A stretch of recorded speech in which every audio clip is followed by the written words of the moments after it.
Vous vous lancez dans la lecture audio de l'analyse littéraire de Le rapport de Brodeck, célèbre ouvrage de Philippe Claudel. Au fil de cette lecture, vous découvrirez dans un premier temps une brève mise en contexte de l'œuvre et son auteur. Ensuite, un résumé de l'ouvrage vous sera exposé, suivi d'une analyse des personnages et des points clés du roman. Une fois ces différents points abordés, il ne nous restera plus qu'à conclure cette écoute par quelques questions qui pourront alimenter encore davantage votre réflexion. L'auteur. Écrivain et réalisateur français, Philippe Claudel est maître de conférences à l'Université de Nancy et professeur à l'Institut européen du cinéma et de l'audiovisuel. Il a également enseigné dans les prisons et auprès de personnes handicapées. Il est également l'auteur d'une vingtaine de livres, traduits dans une trentaine de langues et souvent primés, dont Les âmes grises, La petite fille de Monsieur Lynn ou encore Le rapport de Brodeck. Son premier film en tant que réalisateur, Il y a longtemps que je t'aime, est sorti en 2008. La thématique de la guerre et de ses conséquences se retrouve dans plusieurs de ses œuvres. L'œuvre.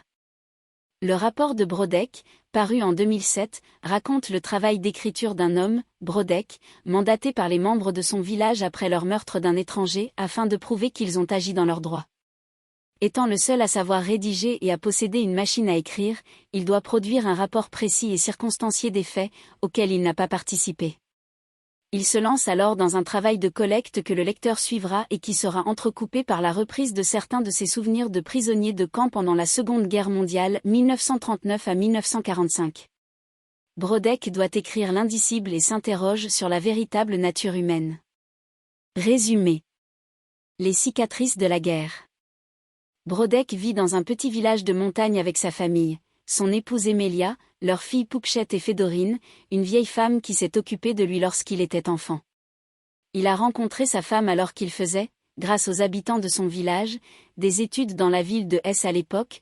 Tous se sont cotisés afin qu'il y ait quelqu'un d'instruit parmi eux. Brodeck présentait les meilleures capacités. Bientôt, des rumeurs au sujet de rassemblements de troupes à la frontière ont commencé à circuler, et des manifestations de travailleurs ont éclaté en ville. Brodeck n'y a pas pris part. Une nuit, une émeute a éclaté. Les boutiques appartenant à des Fremder, que l'on peut traduire par étrangers ou traîtres, ordures, ont été saccagées. Brodeck a même assisté, impuissant et révolté, à l'assassinat d'un vieil homme. Il s'est alors rendu chez Emilia pour lui demander sa main, et tous deux ont fui la ville pour se réfugier au village, interrompant, par la même occasion, ses études. Quelque temps après le début de la guerre, les Fratergekem, une troupe ennemie, se sont installés dans le village sous le commandement du chef d'escadron Bullet. Les débuts de la cohabitation entre les habitants et l'armée ont été très difficiles. Le chef d'escadron a en effet réclamé la purification du village. Sur son insistance, le maire ainsi que d'autres hommes importants du village ont inscrit les noms de deux habitants, Brodeck et Simon Fripement, les seuls étrangers du village, ils n'y étaient pas nés. Tous deux ont été arrêtés, puis séparés. Brodeck a été enfermé dans un camp où il a été réduit à l'état d'animal. Là, pour répondre au désir de la femme du directeur, un homme était choisi chaque jour au hasard pour être pendu en public. Brodeck a donc vécu la peur au ventre, incertain de sa survie. À son retour, il n'a pu confier l'horreur qu'il a vécue qu'à Fédorine. Pendant la détention de Brodeck, Emilia, elle aussi, était fortement marquée. Un jour, 3 jeunes filles visiblement en fuite ont été découvertes dans la forêt et ont été livrées aux soldats qui les ont maltraitées. Emilia, qui avait pris leur défense, a été enfermée avec elles. Le lendemain, Fédorine a retrouvé les 3 jeunes filles mortes. Elles avaient été violées et torturées, autant par les soldats que par des villageois. Seule Emilia a échappé à la mort, mais cette épreuve lui a fait perdre l'esprit. Elle s'est enfermée dans un mutisme dont même le retour de son mari n'est pas parvenu à la faire sortir.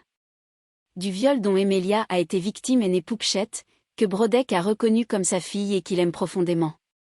Le meurtre de l'étranger. La guerre est enfin finie.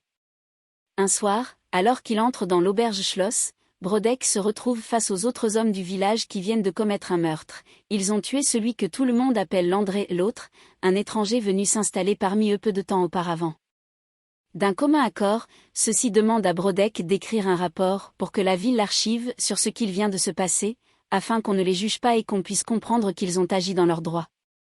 En effet, Landré mettait mal à l'aise les habitants et troublait l'équilibre du village par sa présence et son attitude taciturne.